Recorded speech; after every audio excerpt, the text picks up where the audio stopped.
A principios de la década de 1950, el océano no era un espacio de libertad, sino una frontera física infranqueable que dictaba las reglas de la guerra y la supervivencia. Durante más de 50 años, los submarinos no habían sido verdaderos vehículos submarinos, sino barcos de superficie con la capacidad temporal y agónica de esconderse bajo las olas. Eran esclavos de la atmósfera. Un submarino convencional de la Segunda Guerra Mundial, propulsado por motores diésel y baterías de plomo, era una máquina atrapada en un ciclo de asfixia mecánica. Necesitaba el oxígeno para quemar combustible, y una vez sumergido, dependía de enormes bancos de baterías que se agotaban en cuestión de horas o pocos días si se movía a velocidades mínimas. Cuando las baterías morían, el submarino perdía su vitalidad. Tenía que salir a la superficie, exponerse al radar enemigo y encender sus ruidosón motores diésel para volver a respirar. El sueño de un navío capaz de cruzar océanos enteros sin salir jamás a la luz del sol era, hasta ese momento, una fantasía propia de la literatura de Julio Verne, una imposibilidad técnica que chocaba contra las leyes de la termodinámica y la química de los combustibles fósiles. El problema no era la falta de voluntad, sino la densidad energética. Para que un submarino permaneciera bajo el agua de forma indefinida, necesitaba una fuente de energía que no consumiera oxígeno y que no generara gases de escape. La respuesta estaba en el núcleo del átomo, pero en 1947 la energía nuclear era sinónimo de destrucción total, de hongos atómicos y de una física teórica que pocos sabían cómo domesticar dentro de un cilindro de acero de pocos metros de diámetro. El desafío técnico era brutal. Había que miniaturizar un sol artificial, rodearlo de escudos capaces de detener la radiación letal y meterlo dentro de una nave que debía resistir las presiones aplastantes del abismo. No era solo un proyecto de ingeniería, era un rediseño completo de la relación entre el hombre y la energía. En este escenario de estancamiento tecnológico aparece la figura de Hyman George Rickover. Nacido en una zona de la Polonia ocupada por Rusia en 1900, emigrado a los Estados Unidos a los 6 años, Rickover no encajaba en el molde del oficial naval tradicional. No era un hombre de diplomacia ni de modales suaves. Era un ingeniero obsesivo, de una disciplina abrasiva, que despreciaba la burocracia y las jerarquías que ralentizaban la innovación. Mientras el mando naval de la época veía la energía nuclear como algo lejano, un experimento para décadas futuras, Rickover entendió que quien dominara el átomo bajo el mar dominaría el planeta. Su figura, pequeña y a menudo vestida de civil para evitar los protocolos militares, se convirtió en el motor implacable de un proyecto que muchos consideraban una misión suicida para las arcas del Estado. Rickover no quería simplemente un motor nuevo, quería una nueva especie de depredador marino. La configuración técnica de los submarinos existentes era un obstáculo en sí misma. El espacio interior de un sumergible es el bien más preciado y escaso de la ingeniería naval. Cada centímetro está ocupado por tuberías, válvulas, literas y cables. Introducir un reactor nuclear implicaba no solo añadir peso, sino gestionar un calor inmenso y una radiactividad que podía matar a la tripulación en segundos si el blindaje fallaba. El diseño tradicional de un reactor de investigación de la época era una estructura masiva, rodeada de metros de hormigón y situada en complejos industriales abiertos. Rickover y su equipo tenían que tomar ese concepto y comprimirlo hasta que cupiera en un casco de apenas 8 metros de ancho, asegurándose de que fuera lo suficientemente silencioso para no ser detectado y lo suficientemente robusto para soportar las vibraciones de las cargas de profundidad. El equipo de Rickover, operando bajo la recién creada División de Reactores Navales, comenzó a explorar lo desconocido. El concepto teórico se basaba en la fisión controlada del uranio 235. En teoría, una pequeña cantidad de este material podía liberar más energía que millones de litros de combustible diésel, pero la teoría no explicaba cómo extraer ese calor de forma segura en un entorno cerrado y húmedo.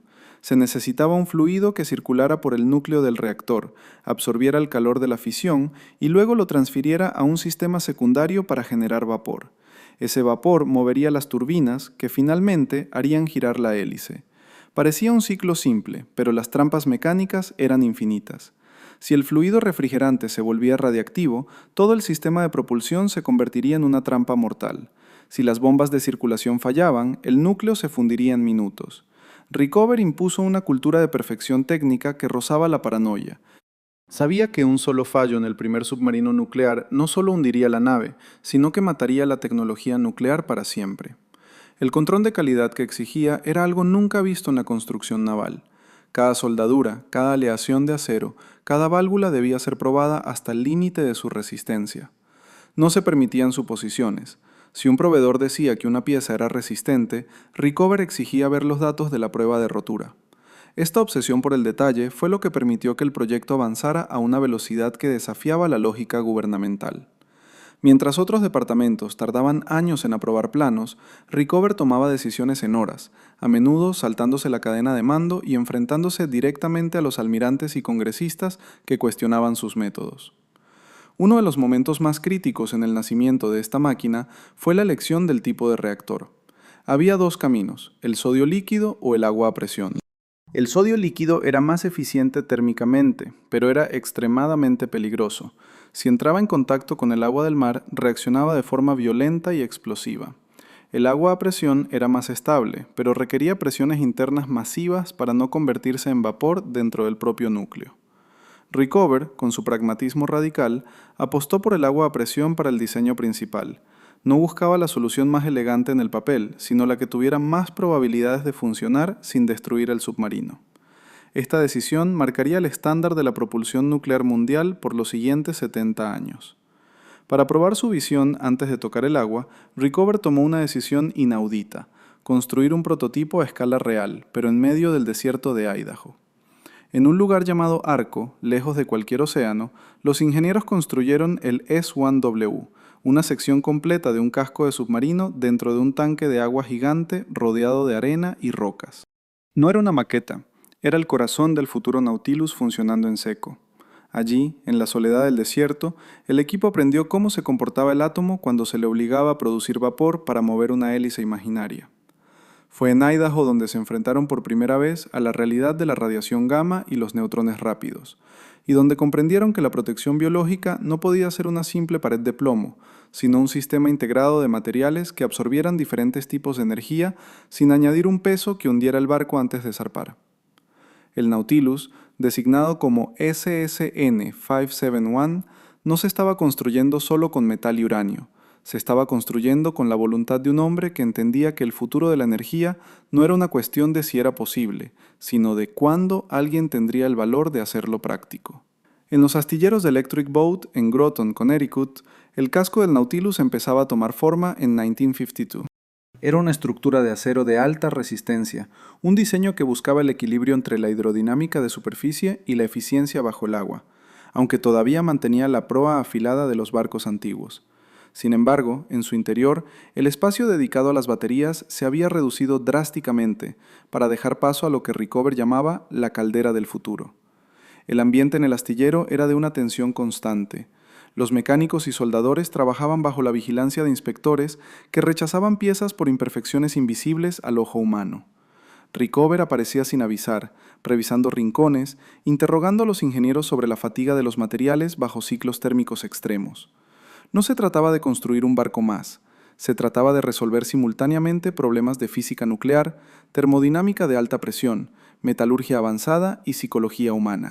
Porque al final del día, los hombres que tripularían el Nautilus tendrían que vivir a escasos metros de un reactor nuclear, confiando su vida a la integridad de los intercambiadores de calor y a la precisión de las barras de control de cadmio que mantenían la reacción a raya. El miedo a lo invisible, a la radiación, era un factor que el diseño también debía mitigar. El Nautilus tenía que ser la máquina más segura jamás construida, para que sus hombres pudieran ser los más audaces. A medida que 1952 avanzaba, el mundo miraba hacia Corea, y la Guerra Fría se congelaba en una paranoia nuclear. El proyecto del submarino atómico era el secreto peor guardado, y la esperanza más audaz de la Armada de los Estados Unidos. Pero para Rickover, el éxito no sería el lanzamiento del barco, sino el momento en que el reactor alcanzara la criticidad y el sistema de intercambio de calor empezara a mover las turbinas sin emitir una sola burbuja de gas a la superficie. Era una carrera contra el tiempo, contra los escépticos que decían que el reactor sería demasiado pesado para flotar, y contra la propia naturaleza de los materiales, que estaban siendo sometidos a castigos térmicos para los que no habían sido diseñados. Lo que estaba ocurriendo en Connecticut era el parto de un depredador que ya no necesitaría subir a respirar, una máquina que convertiría el océano, por primera vez en la historia humana, en un hogar permanente y no en una tumba temporal. El diseño de un submarino es, en esencia, la gestión de un compromiso imposible entre el peso, el volumen y la supervivencia. Cuando los planos del casco del Nautilus comenzaron a desplegarse en las mesas de dibujo de Groton, la realidad física del proyecto golpeó a los ingenieros con una dureza técnica sin precedentes. No estaban instalando un motor, estaban intentando empaquetar una central eléctrica completa, con su caldera, sus turbinas, sus condensadores y su blindaje contra la radiación, dentro de un tubo de acero que debía ser capaz de sumergirse a cientos de metros de profundidad sin deformarse. El problema central no era la potencia del reactor, sino el espacio. En un submarino convencional, el motor diésel es una pieza mecánica comprensible, ruidosa y pesada, pero lineal.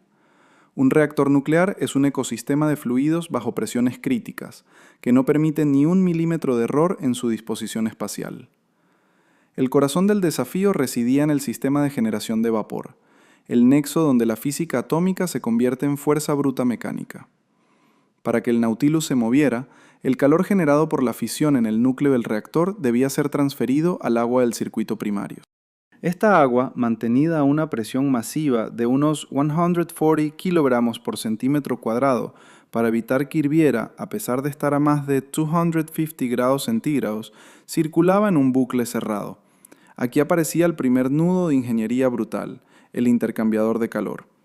Era necesario que el agua del circuito primario, altamente radiactiva tras pasar por el núcleo, cediera su calor al agua del circuito secundario para generar el vapor que movería las turbinas.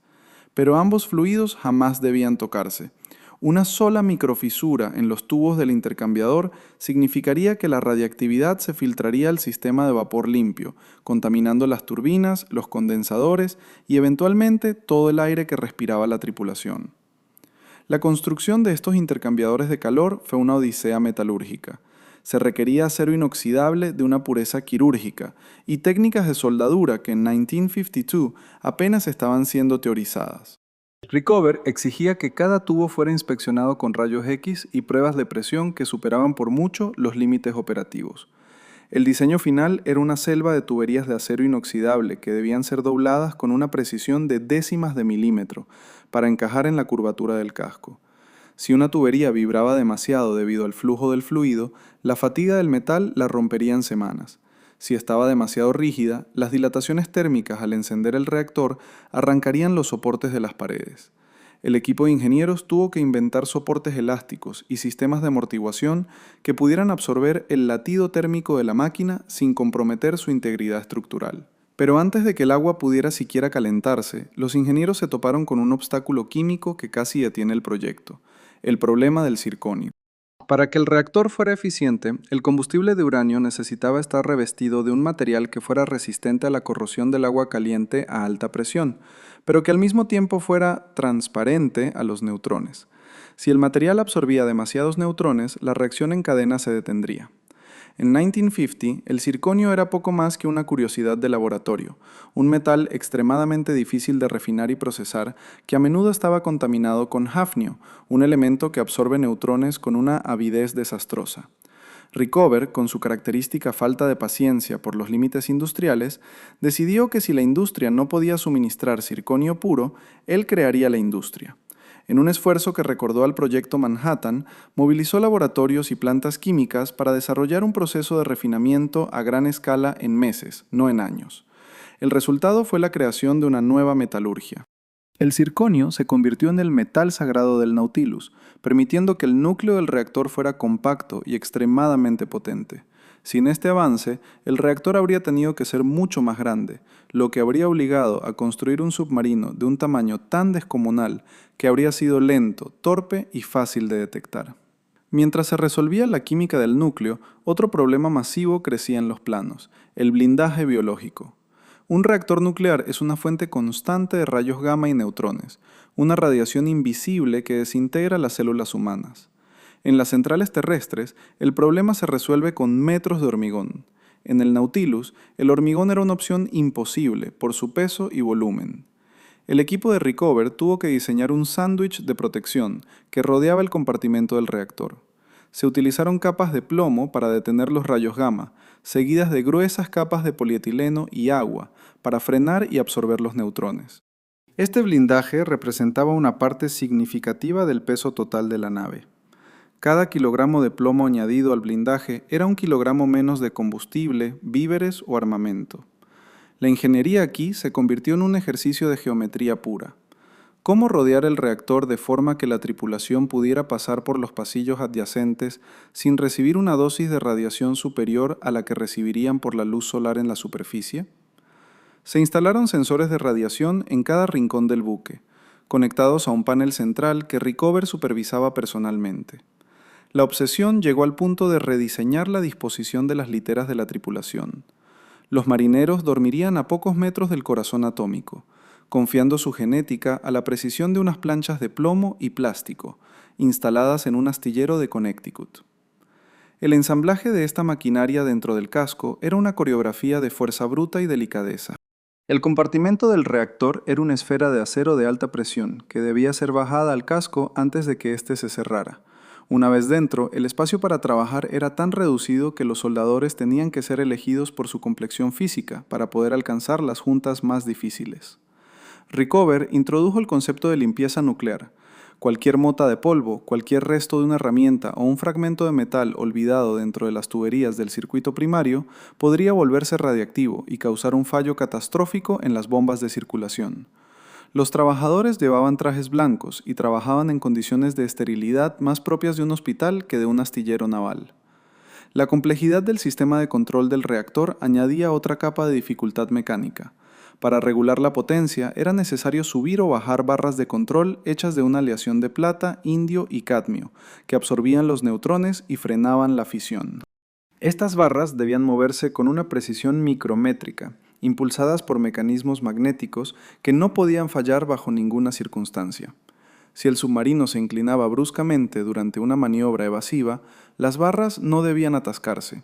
Si el sistema eléctrico principal fallaba, las barras debían caer por gravedad al interior del núcleo para apagar el reactor instantáneamente.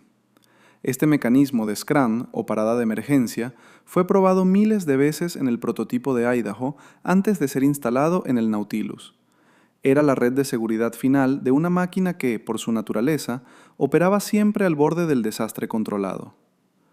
A medida que el casco del Nautilus se cerraba y los sistemas empezaban a conectarse, la figura de Rickover se volvía más omnipresente. No solo supervisaba la ingeniería, sino que seleccionaba y entrevistaba personalmente a cada oficial que serviría en la nave. Sus entrevistas eran legendarias por su brutalidad psicológica. Buscaba hombres que no solo entendieran la física, sino que tuvieran la resiliencia mental para vivir dentro de una máquina experimental. Les preguntaba sobre sus fallos, los ponía en situaciones de estrés extremo durante la conversación, los obligaba a justificar cada una de sus decisiones. Rickover sabía que el Nautilus era un sistema sociotécnico. La mejor ingeniería del mundo sería inútil si los hombres que operaban las válvulas del intercambiador de calor entraban en pánico ante una alarma o una lectura anómala del sensor de neutrones. En el hangar de Stratford, donde se gestó el helicóptero de Sikorsky, el éxito se medía en centímetros de elevación. En los muelles de Groton, el éxito del Nautilus se medía en la capacidad de contener una presión interna de miles de libras mientras se soportaba la presión externa del océano. No había margen para el vuelo de prueba parcial. El momento en que se encendiera el reactor por primera vez dentro del casco, el submarino se convertiría en un organismo vivo, una entidad térmica que no podría apagarse por completo durante años. La responsabilidad de los ingenieros no terminaba con la entrega de la máquina, comenzaba con la creación de un sistema que fuera capaz de gestionar su propia energía de forma autónoma en la oscuridad del abismo. El Nautilus estaba dejando de ser un conjunto de piezas de acero y circonio para convertirse en la prueba viviente de que el hombre podía llevar su propio sol al fondo del mar, desafiando no solo al enemigo, sino las limitaciones biológicas que lo habían mantenido atado a la superficie desde el principio de los tiempos. La verdadera paradoja del Nautilus no radicaba únicamente en la creación de calor, sino en la gestión del movimiento y el silencio. Una vez que el reactor lograba transferir su energía al circuito secundario, el submarino se convertía en una gigantesca máquina de vapor encerrada en una cápsula hermética de acero. En un barco de superficie, el vapor sobrante se gestiona con relativa facilidad. Bajo el agua no hay escape hacia la atmósfera. El vapor que ya ha movido las turbinas de propulsión debe ser enfriado, condensado y devuelto en sistema para cerrar el ciclo de forma perpetua. Para lograrlo, los ingenieros diseñaron condensadores masivos que utilizaban el agua gélida del océano, aspirada a través de aberturas críticas en el casco, como un sumidero térmico infinito. Este intercambio constante de energía entre el núcleo atómico y el abismo marino era lo que permitía al Nautilus ignorar las leyes de la autonomía que habían limitado a todos sus predecesores. Sin embargo, esta potencia bruta traía consigo un enemigo invisible, el ruido. Rickover entendía perfectamente que un submarino nuclear que no fuera silencioso sería simplemente una diana acústica para el enemigo, un ataúd de acero detectable a cientos de millas. El sistema de propulsión convencional era una mezcla de explosiones controladas en los motores diésel y zumbidos eléctricos, pero el sistema nuclear introducía una nueva orquesta de vibraciones mecánicas. Había bombas de circulación que nunca podían apagarse, engranajes reductores que transmitían la potencia de las turbinas de alta velocidad a la hélice lenta, y el flujo turbulento del agua a alta presión a través de los intercambiadores de calor. El equipo de diseño tuvo que inventar sistemas de aislamiento acústico que flotaban sobre soportes de caucho especiales, separando físicamente la maquinaria del casco para que las vibraciones no se propagaran por el agua. Cada válvula fue rediseñada para evitar el siseo del vapor, y cada aspa de la hélice fue pulida a mano con una precisión casi obsesiva para minimizar la cavitación, ese fenómeno donde las burbujas de vacío estallan y delatan la posición de la nave. A pesar de su revolucionario interior, el casco del Nautilus todavía arrastraba al pasado. Su proa era afilada, diseñada para cortar las olas en superficie, un vestigio de la época en que los submarinos eran barcos que se sumergían solo por necesidad. Mientras el Nautilus tomaba forma, otros ingenieros en la Armada experimentaban con el USS Albacore, un submarino con forma de gota de agua, optimizado exclusivamente para el vuelo submarino. Rickover, sin embargo, decidió no esperar a que esa nueva hidrodinámica fuera perfecta. Su prioridad absoluta era demostrar que el átomo funcionaba y era confiable.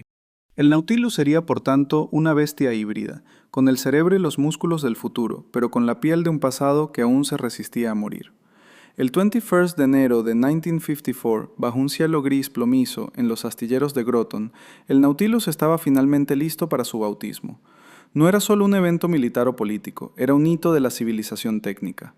Mamie Eisenhower rompió la botella de champán contra el casco negro, y el SSN-571 se deslizó por primera vez hacia las aguas del río Támesis en Connecticut. En ese momento, la nave pesaba más de 3,000 toneladas, de las cuales una parte inmensa era el blindaje biológico de plomo, polietileno y acero, que protegía a la tripulación del fuego nuclear que latía en su interior. Rickover, observando desde la distancia con su habitual gesto severo, sabía que el verdadero juicio no ocurriría en el muelle entre aplausos, sino en el momento en que el capitán diera la orden de inmersión total y el reactor tuviera que demostrar que podía sostener la vida humana en un entorno donde el aire ya no era un regalo de la atmósfera, sino un recurso manufacturado por la propia máquina. La botadura no era el final del proyecto, sino el inicio de la prueba más rigurosa a la que se había sometido jamás una construcción naval en la historia del hombre. El 17 de enero de 1955, poco después de las 11 de la mañana, el mundo de la navegación cambió para siempre con un mensaje de 3 palabras: Underway on Nuclear Power, en marcha con energía nuclear. No fue un mensaje de radio ordinario, fue el acta de defunción de una era y el nacimiento de otra. Mientras el Nautilus se alejaba del muelle, dejando atrás la seguridad de la tierra firme, el reactor S2W en su interior comenzaba a operar a plena capacidad, convirtiendo la fisión del uranio en el movimiento fluido y silencioso de sus turbinas. Por primera vez en la historia de la humanidad, una máquina no estaba consumiendo el entorno para moverse, estaba creando su propia realidad física a partir de la estructura misma de la materia. Pero el éxito del Nautilus no se limitaba a su capacidad de moverse sin combustible fósil. La verdadera revolución técnica, la que a menudo se olvida en los libros de historia, era que el reactor nuclear había resuelto el problema de la habitabilidad humana en el abismo. En los submarinos diésel, la tripulación vivía en un estado de asfixia permanente. El aire se volvía pesado, cargado de dióxido de carbono y vapores de aceite. El agua dulce era un lujo racionado, y la higiene era casi inexistente, porque calentar agua consumía demasiada electricidad. Con un reactor nuclear, el Nautilus tenía por primera vez energía eléctrica prácticamente infinita. Esta abundancia de energía permitió a los ingenieros instalar sistemas que antes eran impensables. Utilizaron la electricidad sobrante para realizar la electrólisis del agua de mar, separando las moléculas de hidrógeno y oxígeno para fabricar aire respirable de forma continua. Instalaron potentes máquinas de aire acondicionado para controlar la humedad y el calor que emanaba de la maquinaria, y plantas desalinizadoras que proporcionaban agua dulce y limitada. El submarino ya no era solo una nave de guerra, se había convertido en una biosfera artificial, un ecosistema cerrado capaz de sostener la vida humana durante meses sin necesidad de interactuar con la atmósfera terrestre. El hombre finalmente había construido una burbuja de civilización que podía ignorar las estaciones, el clima y las distancias. El momento culminante de esta tecnología llegó en agosto de 1958, con la Operación Sunshine. El desafío era algo que ningún barco en la historia había siquiera intentado: cruzar el Polo Norte por debajo del hielo. Para un submarino convencional, esto habría sido un suicidio. Quedar atrapado bajo una capa de hielo de varios metros de espesor significaba morir asfixiado en cuanto las baterías se agotaran. Para el Nautilus era simplemente una cuestión de navegación. Bajo el mando del comandante William Anderson, el submarino se sumergió en el mar de Bering y se adentró en la oscuridad absoluta del océano Ártico. Durante días, el casco del Nautilus navegó por valles submarinos inexplorados, con el techo de hielo a veces a solo unos metros de su torreta. La navegación dependía del nuevo sistema de guiado inercial, un conjunto de giroscopios y acelerómetros que permitían saber la posición exacta sin ver el cielo, una tecnología que luego sería fundamental para los viajes a la Luna. El 13 de agosto de 1958, el Nautilus se convirtió en el primer navío en alcanzar el punto exacto del Polo Norte geográfico. Lo hizo sin que su tripulación sufriera el menor contratiempo, demostrando que el océano Ártico, antes una barrera infranqueable, era ahora una autopista para la energía atómica. Lo que ocurrió en los astilleros de Connecticut y en las profundidades del Ártico no fue el resultado de una inspiración divina, sino de la obstinación técnica más absoluta. Hyman Rickover había diseñado no solo una máquina, sino una cultura de ingeniería donde la seguridad y la precisión eran la única religión permitida. Estableció estándares de control de calidad tan estrictos que transformaron toda la industria manufacturera de los Estados Unidos. Piezas que antes se consideraban suficientemente buenas eran rechazadas bajo el régimen de Rickover, obligando a los proveedores a inventar nuevas formas de trabajar el metal y la cerámica. Esta obsesión dio sus frutos. En toda la historia de la propulsión nuclear de la Armada de los Estados Unidos, nacida con el Nautilus, nunca había un accidente en un reactor naval. El Nautilus fue retirado al servicio en 1980, tras haber navegado más de 500.000 de millas. Hoy descansa como un museo en el mismo río donde fue botado, pero su herencia está presente en cada submarino nuclear que patrulla los océanos hoy en día. La geometría fundamental que Rickover estabilizó entre 1952 y 1954, el reactor de agua a presión, el blindaje biológico integrado y el ciclo de vapor cerrado, sigue siendo el estándar de oro de la industria. Los submarinos modernos, capaces de permanecer sumergidos durante toda su vida útil de 25 años sin repostar, son los descendientes directos de aquel tubo de acero lleno de tuberías de circonio y sueños de ciencia ficción. El Nautilus demostró que el problema del vuelo vertical de Sikorsky o la velocidad horizontal de los aviones tenía un hermano mayor en las profundidades, el problema de la permanencia absoluta, y lo resolvió con la misma receta que todas las grandes invenciones de la humanidad: una mezcla brutal de física teórica, metalurgia experimental y la paciencia infinita de unos hombres que, sentados frente a un tablero de dibujo, decidieron que el límite no era el horizonte, sino la capacidad de su propia inteligencia para dominar el fuego del átomo en la oscuridad del mar.